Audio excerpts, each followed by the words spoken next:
Speaker sir, thank you for allowing me to speak on the President's address. It's an honor for me to be able to speak at this House today.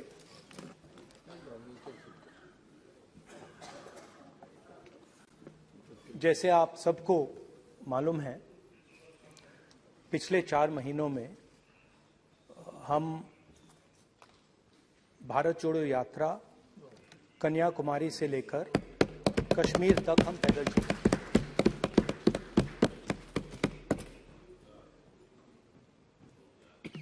तीन 3,600 kilometre तकरीबन।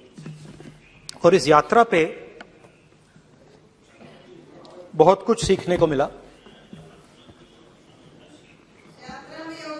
बस बस बस बस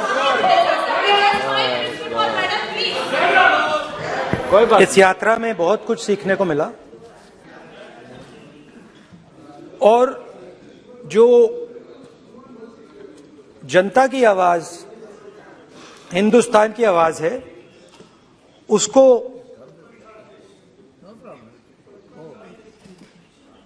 गहराई से सुनने का मौका मिला।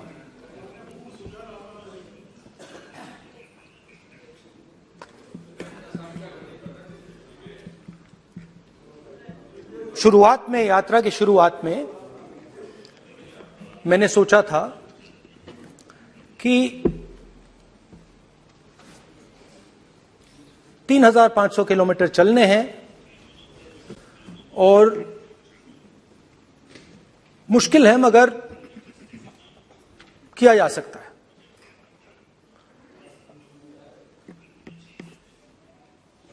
आप भी राजनेता हो, हम भी राजनेता हो हैं। हाँ, सेवक कह लीजिए। और नॉर्मली आजकल की राजनीति में जो हमारी पुराना ट्रेडिशन था पैदल चलने का, वो आजकल हम सब लोग, हम भी आप भी, उस ट्रेडिशन को शायद भूल गए या उसका हम पालन नहीं करते। मैं भी उसमें शामिल था, आप भी उसमें शामिल हैं। हम सब, कोई गाड़ी में जाता है, कोई हवाई जहाज में जाता है, कोई हेलीकॉप्टर में जाता है, मगर पैदल कम चलते हैं। ठीक है, ठीक है। और जब पैदल चला जाता है, हाँ पैदल जाएंगे, सब जगह पैदल जाएंगे, घबराइए मत। तो जब पैदल चला जाता है, मैं 1 किलोमीटर की बात नहीं कर रहा हूं, 10 की नहीं कर रहा हूं, 25 की नहीं कर रहा हूं, मैं 200-300-400 किलोमीटर की बात कर रहा हूं। जब 200-300-400 किलोमीटर चला जाता है तो शरीर पे दबाव पड़ता है, दर्द होता है, मुश्किल आती है। शुरुआत में चलते वक्त लोगों की आवाज सुन रहे थे हम, मगर हमारे दिल में यह भी था कि हम भी अपनी बात रखें। कोई हमारे पास आता था, कहता था कि मैं बेरोजगार हूं, और हमें लगता था कि नहीं, हमें कहना चाहिए कि तुम बेरोजगार क्यों हो, कारण क्या है। उसमें हम विपक्ष का रोल भी प्ले कर लेते थे, आपकी भी बुराई कर देते थे। नहीं, वो तो है, वो भी करेंगे, हम भी करेंगे। मगर थोड़ी देर चलने के बाद एक बदलाव आया, और जो हमारी आवाज थी, जो ये डिजायर था बोलने का कि भैया बेरोजगारी इसलिए है, महंगाई इसलिए है, वो बिल्कुल बंद हो गई। क्योंकि हमने इतने लोगों से बात की, मतलब हजारों लोगों से बात की, बच्चों से, बुजुर्गों से, महिलाओं से, माताओं से, बहनों से, कि थोड़ी देर बाद ये बिल्कुल आवाज बंद हो गई। और फिर हम गहराई से, और मैं खुल के कह सकता हूं, मैंने तो अपनी जिंदगी में इस प्रकार से कभी पहले सुना ही नहीं था। क्योंकि हम सब में थोड़ा सा अहंकार होता है कि हम ही बता दें, अपनी बात रखते।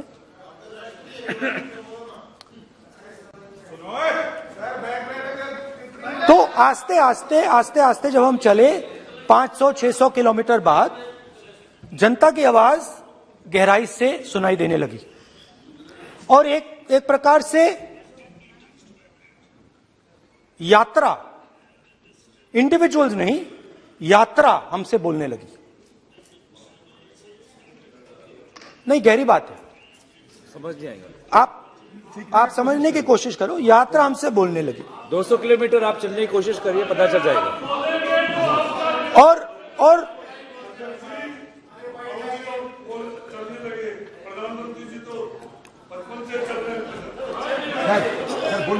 वो चाय बेचने इसलिए जाते थे। तो यात्रा बोलने लगी। कोई आता था, कहता था, युवक आता था, कहता था मैं बेरोजगार हूं। हम सवाल पूछते थे, क्या पढ़ा आपने? इंजीनियरिंग की, अब क्या करते हो? कोई कहता था मैं बेरोजगार हूं, कोई कहता था मैं उबर चलाता हूं, कोई कहता था मैं मजदूरी करता हूं। किसान आए हजारों। प्रधानमंत्री बीमा योजना की बात की कि हम पैसा भरते हैं, तूफान आता है, आंधी आती है, पैसा गायब हो जाता है।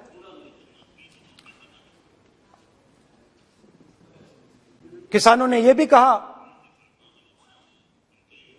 कि हमारी जमीन छीन ली जाती है, हमें सही रेट नहीं मिलता। जमीन अधिग्रहण बिल जो था वो लागू नहीं होता। आदिवासियों ने कहा, वनवासियों ने नहीं, आदिवासियों ने, कि जो ट्राइबल बिल में हमें दिया जाता था वो आज छीना जा रहा है। तो बहुत सारी चीजें हमको सुनने को मिली। मगर मेन थ्रस्ट, अगर मैं कहूं, मेन थ्रस्ट बेरोजगारी, महंगाई और किसान। उसमें एमएसपी थी, उसमें बीज की समस्या थी, किसान बिल की समस्या थी। अच्छा, अग्निवीर की भी बात की लोगों ने, कुछ और सुनाई दे रहा है। अच्छा, एक और चीज हमें बताई गई। तमिलनाडु से लेकर केरला, महाराष्ट्र, मध्य प्रदेश, सब जगह एक नाम सब जगह हमें सुनने को मिला, अदानी। यह नाम पूरे हिंदुस्तान में, केरल में, तमिलनाडु में, महाराष्ट्र, कर्नाटका, हिमाचल, कश्मीर, सब जगह अदानी अदानी अदानी अदानी अदानी।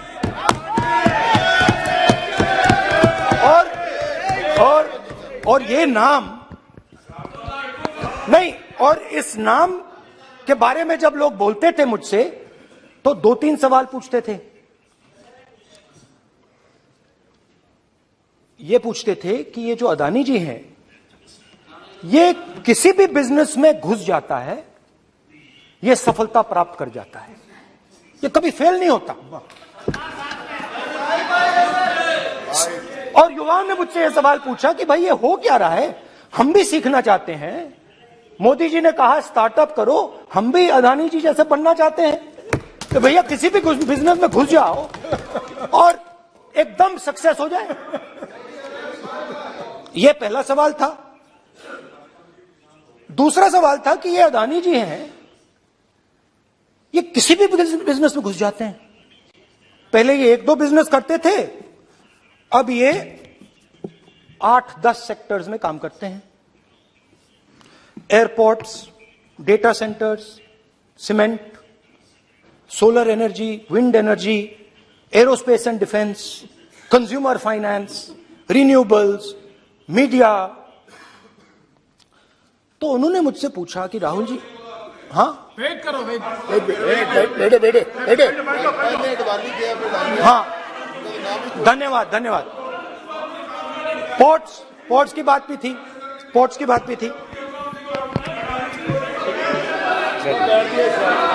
ये भी सवाल पूछा कि भैया एक बात बताइए, राहुल जी बताइए हमें कि अदानी जी का जो नेटवर्थ है वो 3 साल के अंदर, 2014 से लेकर 2022 तक ये $8 बिलियन से $140 बिलियन कैसे हो गया? कैसे हुआ?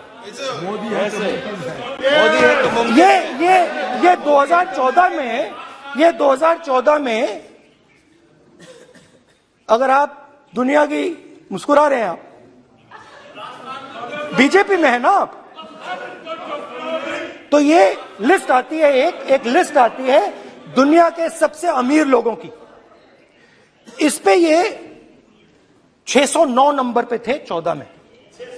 609 पीछे बिल्कुल। पता नहीं जादू हुआ, दूसरे नंबर पे पहुंच गए। मोदी है तो मुमकिन है।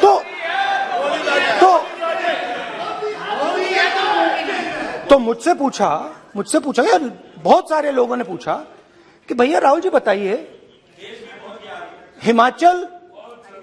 हिमाचल में सेब की बात होती है, अदानी जी। कश्मीर में सेब की बात होती है, अदानी जी। पोर्ट्स की बात होती है, अदानी जी। एयरपोर्ट्स की बात होती है, अदानी जी।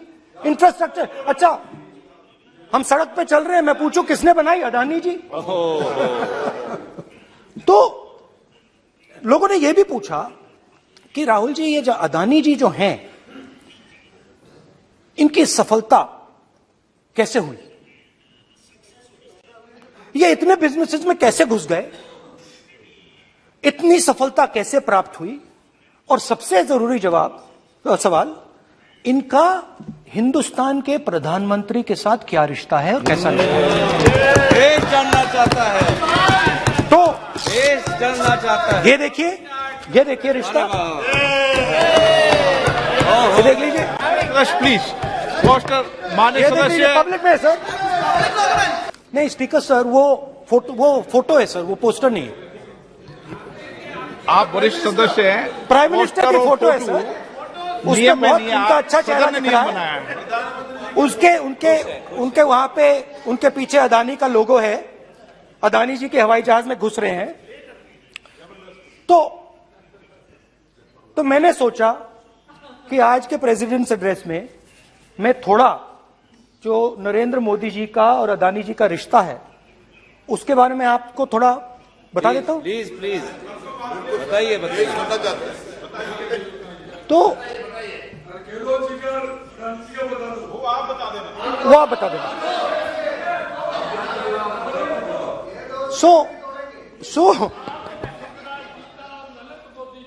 So the relationship begins many years ago when Narendra Modi ji was the Chief Minister of Gujarat. And when most of India's business was asking questions of the Prime Minister, was against the Prime Minister, one man stood shoulder to shoulder with the Prime Minister. He didn't back down. That's commendable. It's not a joke. He was loyal to the Prime Minister. And what did he do?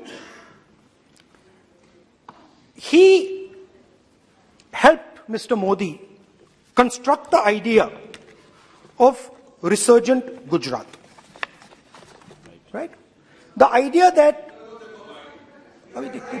that you bring these businessmen together you bring these businessmen together and you call it Resurgent Gujarat, Vibrant Gujarat, they're both.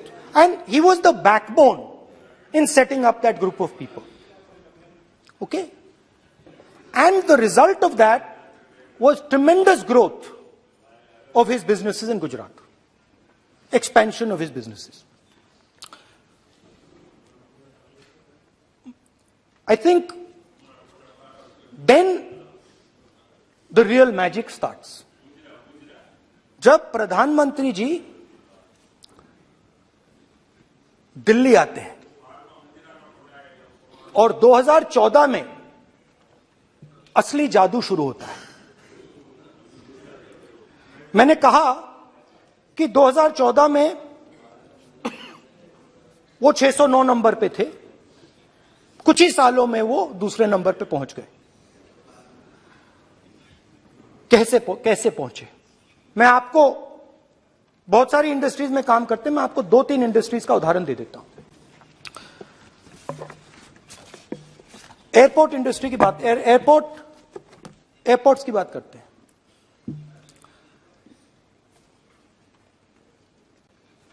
कुछ साल पहले सरकार ने हिंदुस्तान के airports को develop करने के लिए दिया। नियम था, there was a rule that anybody who does not have prior experience in airports cannot be involved in development of these airports. नहीं, गलत नहीं बोल रहा हूं।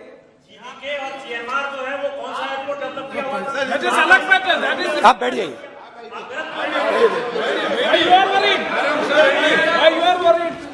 अडानी के डिफेंस में आ गए सर। रूल था कि अगर कोई एयरपोर्ट बिजनेस में नहीं था तो वो इन एयरपोर्ट्स को ले नहीं सकता था। इस रूल को हिंदुस्तान की सरकार ने बदला। किसी ने भी बनाया हो रूल था, किसी ने भी बनाया हो रूल था। रूल बनाया किसने बात नहीं है, रूल बदला किसने बात है। रूल बदला गया और किसके लिए किसने किया है,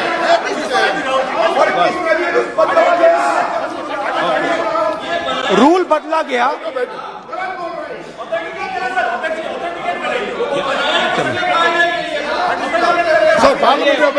चलता रहेगा क्या सर? आप रूल को बदला गया। सर बोलने दीजिए। करना चाहिए सर, ऑथेंटिकेट करना चाहिए। चलिए। तो ये रूल बदला गया। उस समय मीडिया में इसके बारे में चर्चा हुई थी। रूल बदला गया और अदानी जी को 6 एयरपोर्ट्स दिए गए। उसके बाद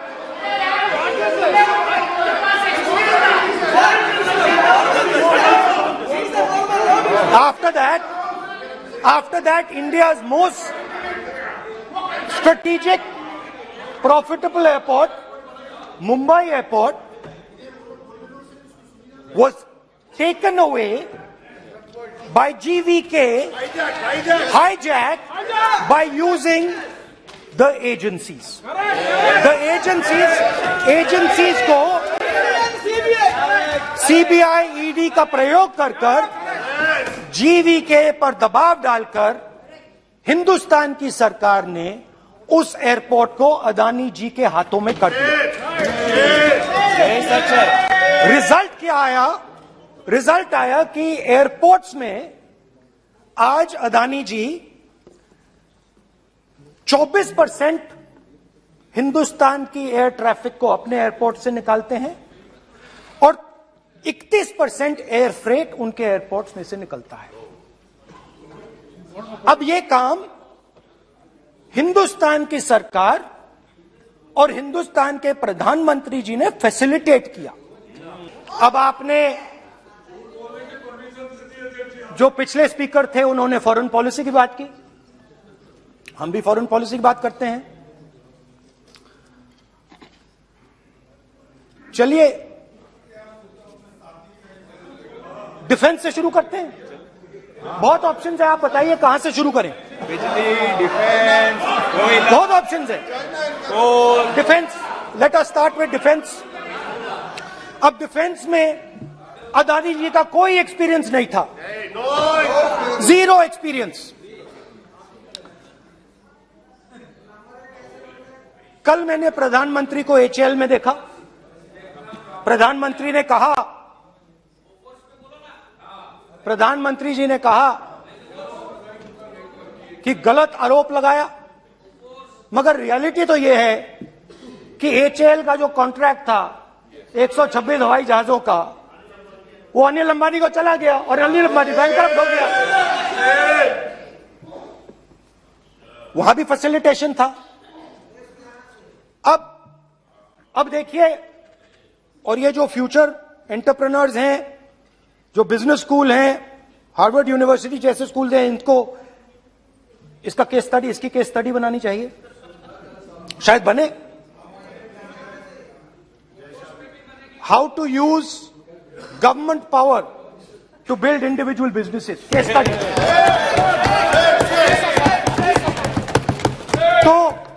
तो अब देखिए, अदानी जी की डिफेंस में इंटरेस्ट देखिए।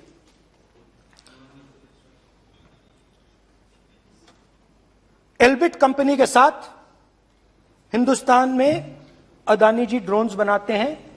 ड्रोन्स को हिंदुस्तान की एयरफोर्स, आर्मी, नेवी के लिए रीफिट करते हैं। अदानी जी ने यह काम कभी नहीं किया है पहले। एचएएल यह काम करती है। हिंदुस्तान में और भी कंपनीज हैं जो ये काम करती हैं, मगर प्रधानमंत्री जी इजरायल जाते हैं और उसके एकदम बाद अदानी जी को ये कॉन्ट्रैक्ट मिल जाता है, मगर एक नहीं मिलता। ये मत सोचिए कि ये सिर्फ एक कंपनी की बात हो रही है, ये इंडस्ट्रीज की बात होती है यहां पे। जैसे मैंने आपको दिखाया, एयरपोर्ट का पूरा सिस्टम उठा के ले गए, 30% मार्केट शेयर एयरपोर्ट में ले गए, वैसे ही डिफेंस में करा।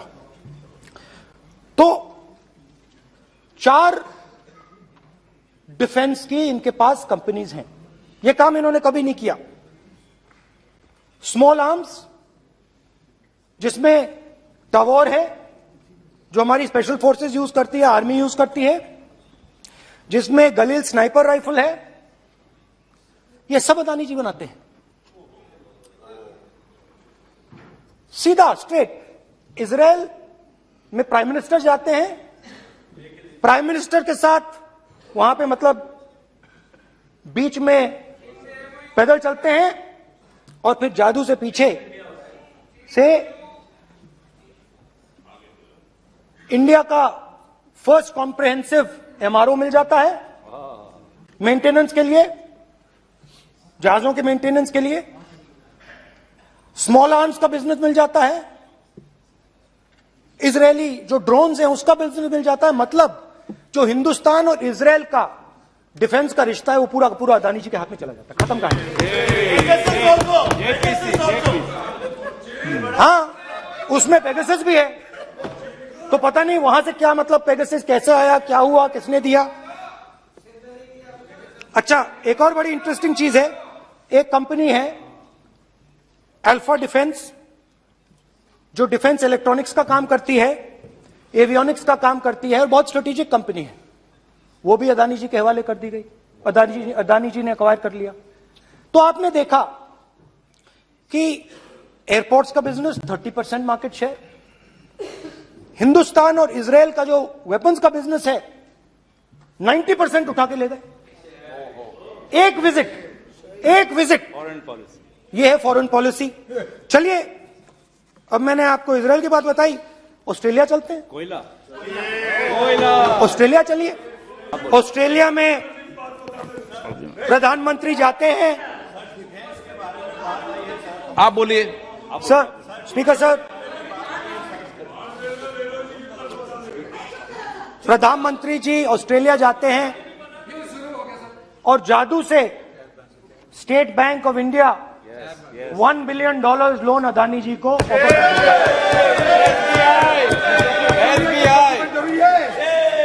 सर इसका भी डॉक्यूमेंट जरूरी है क्या बताओ? मोदी जी, आपका सरकार के पास है। Sadyr please. उसके बाद मैं उदाहरण दे रहा हूं, पूरी दुनिया में मोदी जी जाते हैं, घूमते हैं, तो मैं बता देता हूं क्या होता है वहां पे। बांग्लादेश में गए, हाँ काम पे ही जा रहे हैं, वही तो बोल रहा हूं, काम पे जा रहे हैं। बांग्लादेश जाते हैं, मोदी जी की पहली ट्रिप होती है बांग्लादेश में। वहां पे बांग्लादेश को इलेक्ट्रिसिटी बेचने का डिसीजन लिया जाता है। कुछ ही दिन बाद बांग्लादेश पावर डेवलपमेंट बोर्ड 25 साल का कॉन्ट्रैक्ट अदानी जी के साथ साइन कर देता है। 1500 मेगावाट इलेक्ट्रिसिटी का कॉन्ट्रैक्ट अदानी जी। चलिए वहां से श्रीलंका चलते हैं।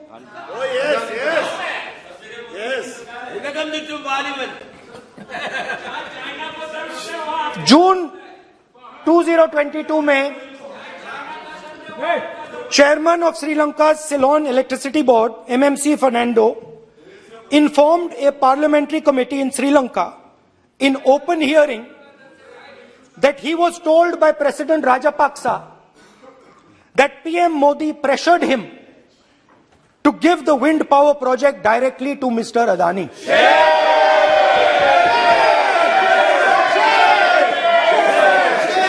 मतलब श्रीलंका इलेक्ट्रिसिटी बोर्ड के चेयरमैन कहते हैं कि उन्होंने राजापाक्सा जी ने कहा कि हिंदुस्तान के प्रधानमंत्री ने उनको कहा है कि ये विंड पावर का प्रोजेक्ट है, ये अदानी जी को देना है। तो ये रही आपकी फॉरेन पॉलिसी।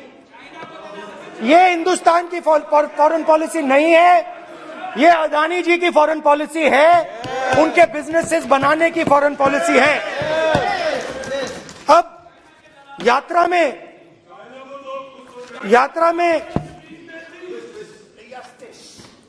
में मुझसे 2-3 और सवाल पूछे गए।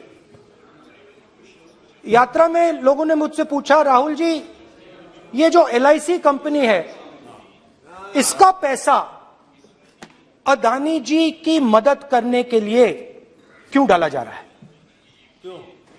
उन्होंने यह भी पूछा कि अदानी जी के जो शेयर्स हैं बड़े वोलेटाइल हैं, उसमें LIC का पैसा क्यों डाला जा रहा है? तो मेरा कहना है कि एक सेकंड, मेरा कहना है कि अदानी जी की मदद प्रधानमंत्री जी और हिंदुस्तान की सरकार कैसे करती है। हजारों करोड़ रुपए हिंदुस्तान के public sector banks Adani ji को मिलता है। 27,000 करोड़ रुपए SBI, PNB 7,000 crore, bank of Baroda 5,500 crore, ये मैं लिस्ट चलती जाएगी। LIC का एक्सपोजर 36,000 करोड़ रुपए, 3 crore SBI and other PSU bank holders. Money is going to Mr. Adani and to finance.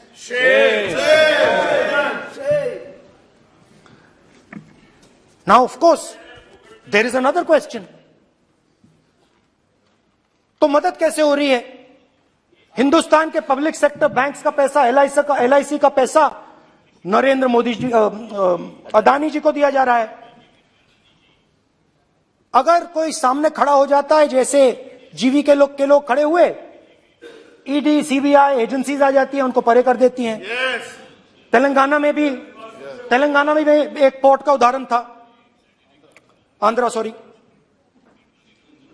मगर मेन सवाल और सबसे इंटरेस्टिंग सवाल दूसरा है।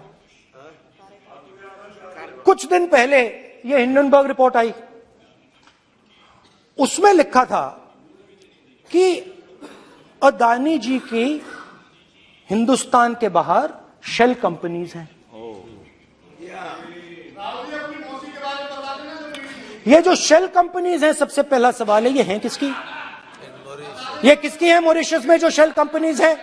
और ये जो हजारों करोड़ रुपया ये शेल कंपनीज हिंदुस्तान में भेज रही हैं, ये किसका पैसा है? और क्या ये काम अदानी जी फ्री में कर रहे हैं? अब मैं ये सवाल क्यों पूछ रहा हूं? क्योंकि अदानी जी स्ट्रेटेजिक बिजनेसेस में काम करते हैं। अदानी जी हिंदुस्तान के पोर्ट्स को डोमिनेट करते हैं। अदानी जी हिंदुस्तान के एयरपोर्ट्स को डोमिनेट करते हैं। और जैसे मैंने कहा, अदानी जी हिंदुस्तान की डिफेंस इंडस्ट्री में बहुत जरूरी रोल प्ले करते हैं। तो मेरा पहला एक छोटा सा सवाल है कि जो शेल कंपनीज हैं, इनके बारे में हिंदुस्तान की सरकार ने कोई सवाल नहीं उठाया? ये कौन लोग हैं? ये किनकी कंपनीज हैं? ये स्ट्रेटेजिक मामला है, पोर्ट्स का मामला है, एयरपोर्ट्स का मामला है, डिफेंस का मामला है। और जो कंपनी इन स्ट्रेटेजिक एरियाज में काम कर रही है, उनके बारे में आपको मालूम ही नहीं। ये नेशनल सिक्योरिटी का मुद्दा है, आपको मालूम ही नहीं कि ये शेल कंपनीज किसकी हैं, कितना पैसा आ रहा है, किसका पैसा आ रहा है।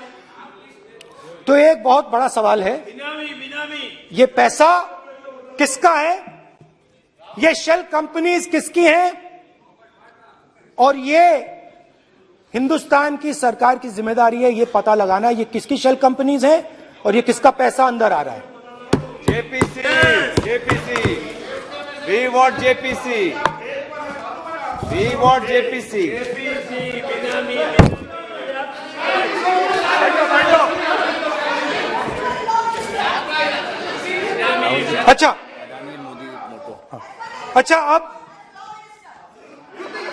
अच्छा अब चलिए छोटा सा बजट के बारे में बता देता हूं। 2022 में अदानी जी अनाउंस करते हैं कि वो $50 बिलियन इन्वेस्ट करेंगे to build the world's largest green hydrogen ecosystem. और इस बजट में बीजेपी की सरकार निर्मला सीतारमण जी कहती हैं हम ग्रीन हाइड्रोजन के लिए बहुत ह्यूज इंसेंटिव्स देंगे। 19,700 करोड़ रुपए हम ग्रीन हाइड्रोजन के लिए देंगे, मतलब अदानी जी को देंगे। जुगलबंदी बजट में अदानी जी के लिए 50 नए airport, coastal shipping, horticulture, grain storage, ये सब काम आप कर रहे हैं। तो मेरे सिर्फ कल प्रधानमंत्री जी कल भाषण देंगे, मेरे उनसे 2-3 छोटे से सवाल हैं। मेरा प्रधानमंत्री जी से 2-3 सवाल हैं।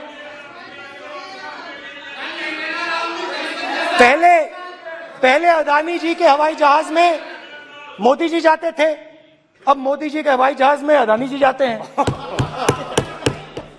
पहले लोकल मामला था, फिर नेशनल मामला हो गया, उसके बाद इंटरनेशनल मामला हो गया।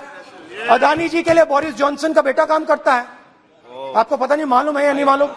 भाई सॉरी, नहीं बेटा भी, भाई काम करता है। तो ये मामला पहले गुजरात का मामला था, फिर ये हिंदुस्तान का मामला हुआ, अब ये इंटरनेशनल मामला हो गया है। तो मेरा सवाल प्रधानमंत्री जी से, और सिंपल सवाल है, प्रधानमंत्री जी आपकी फॉरेन ट्रिप्स पे अदानी जी और आप कितनी बार एक साथ गए? Adani ji, how many times did you travel together with Adani ji? How many times did Adani ji join you later on a visit? How many times did Adani ji travel to a country immediately after you did? Good question. And in how many of these countries after you visited did Adani ji get a contract? Good question. Also an important question, जरूरी सवाल। अदानी जी ने BJP को पिछले 20 साल में कितने पैसे दिए हैं?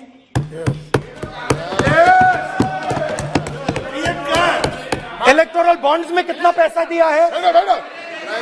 मैंने आज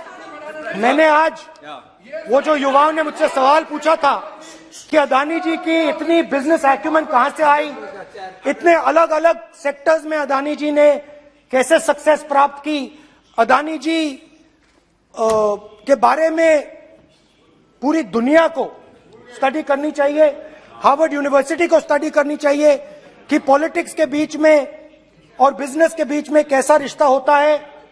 India is a case study and prime minister Narendra Modi should be given a gold medal in this.